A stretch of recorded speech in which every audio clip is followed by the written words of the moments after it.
Good evening, family. Let's try it again. It's a bit rather feeble. Good evening, family. I pray that you all are doing well on this fabulous, glorious day that the Lord hath made. Now, we wanted our family reunion to be a bit more than food, fun, fellowship, even though that's a wonderful thing. But we wanted you to walk away having learned something about who we are and whence we've come. So if you would just bear with me, we had planned to do a wonderful video slide presentation with images and all that, but, well, it just didn't happen. So if you will bear with me as I read through the family history, a brief synopsis of the family history, and you will find it in this little history booklet, if you will, and read along with me at the risk of boring you while reading. So I'll read family history.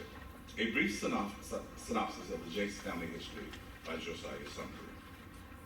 The Jakes family lineage can be traced back to our patriarch, Emmanuel Jakes, sometimes listed in official documents as Manuel Jakes. According to the 1930 United States Federal Census, he was born in Alabama, with no specific location mentioned, sometime before the Civil War began.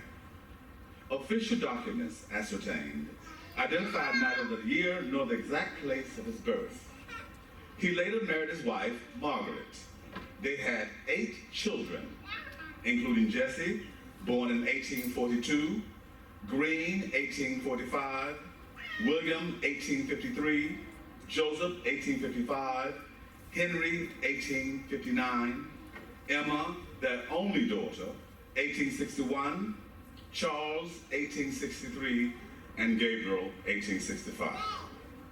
But at some point, Margaret and Emmanuel ended up in James, Georgia, in Jones County, created in 1807, and is located just 16 miles northeast of Macon, Georgia. The James settlement is about 115 miles from Phoenix City, Alabama, which is about a 2.5-hour drive from Columbus. Known for its rich and fertile soil, Jones County was considered to be, quote, prime cotton land during the early 19th century, as well as a center for peach and pepper production for much of the 20th century, end quote, according to the New Georgia Encyclopedia. The New Georgia Encyclopedia, a web-based encyclopedia containing more than 2,000 articles about the state of Georgia, is a program of Georgia Humanities in partnership with the University of Georgia Press in Athens. The online periodical is America's firstborn digital state encyclopedia. According to New Georgia Encyclopedia, Jones County, the birthplace of our ancestral patriarch, Green Jakes, saw a great influx of inhabitants after the War of 1812, as most settlers traveled westward. By 1820, Jones County, because of its rich soil and its being located near the geographic center of Georgia, had become the most densely populated of all Georgia counties, states New Georgia Encyclopedia. In 1820, the periodical says Jones County had 43.5 people per square mile, compared to Chatham County, home of Savannah, Georgia's second largest city at the time, which had 35.1 people per square mile. A whopping 41% of densely populated Jones County were kidnapped Africans brought to America for the purpose of slavery. Southern whites' desire for the kidnapped African to pick cotton undoubtedly may help to explain why our ancestral patriarch and matriarch found themselves in James, Georgia, away from their birthplaces in Alabama. The white population dwindled to about 30,000 by 1860 as most settlers rushed on westward to Macon. Jones County was even more devastated after Major General William T. Sherman's march to the sea. Quote, the aftermath of the Civil War brought political turmoil, continued population decline, and plummeting land prices, writes the New Georgia Encyclopedia. Green would later return to Alabama and settled in Girard, an earlier name for Phoenix City in Russell County. According to Green Jake's official death certificate, he lived on Sanford Road, where he died on January 14, 1932. Born on Christmas Day in 1845, just 2 decades before slavery ended in the United States of America, Green Jakes is said to have had 3 wives. His first wife was Susan Mitchell, whom he married in 1869. To their union were born 2 sons, Green Jr., his oldest child, affectionately known as Buddy Green, and Wiley Green, born in 1870 and 1873, respectively. Their mother, Susan, died sometime between 1872 and 1873, while Buddy was just a few months beyond his terrible twos, and while Wiley was a mere infant. For a while, Green Jakes was a widower with 2 young boys for which to care. Ella Berry was Green Jakes' second wife. They married on October 2nd, 1874, the year following his first wife's death.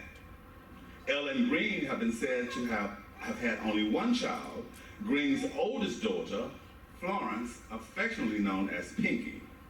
But according to Alabama Deaths 1908 to 1964, a family search database with the Department of Health in Montgomery, Alabama, another woman, Matilda Tallinger, is identified as Pinky's mother. Matilda Tallinger is not only listed as Pinky's mother, but also as Jakes Green's wife. Questions surrounding personal truths regarding his wives and offspring are perhaps what Green Jakes was referring to in a 1915 or 1917 interview appearing in the Gerard Phoenix Journal, a now defunct newspaper that can still be subscribed online, when he himself claimed to be the father of 33 children, not 15 that he reportedly fathered. In the article entitled, quote, "Negro says he has 33 children." That's what it says, y'all. End quote. Green Jakes told the reporter that he had 6 children born from the first marriage, 6 born from the second marriage, and 21 born from the third marriage, giving him a grand total of 33 children. When asked how many of his children were still living, he said he would have to call the roll, and added that the majority of his children were still living at the time of the interview. Whether or not this information is true, or rather he was flapping his masculine wings, remains in question. At any rate, his daughter, Pinky, was born on February 25th, 1875, and she died at the age of 43 on October 24th, 1918, in Russell County, Alabama.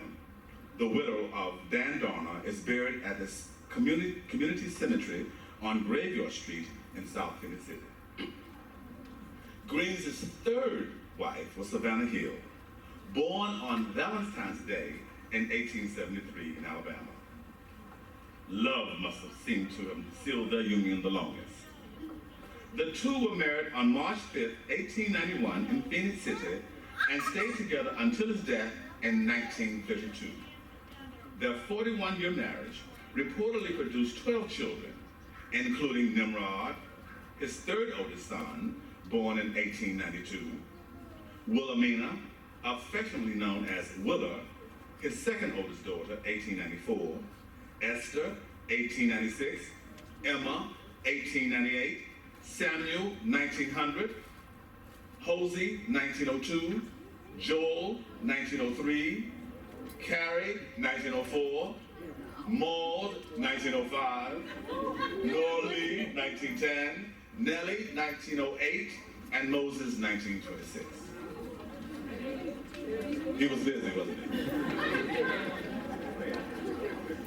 Because the bulk of his children came from his marriage to Savannah, a roll call of Green Jakes' grandchildren might be productive.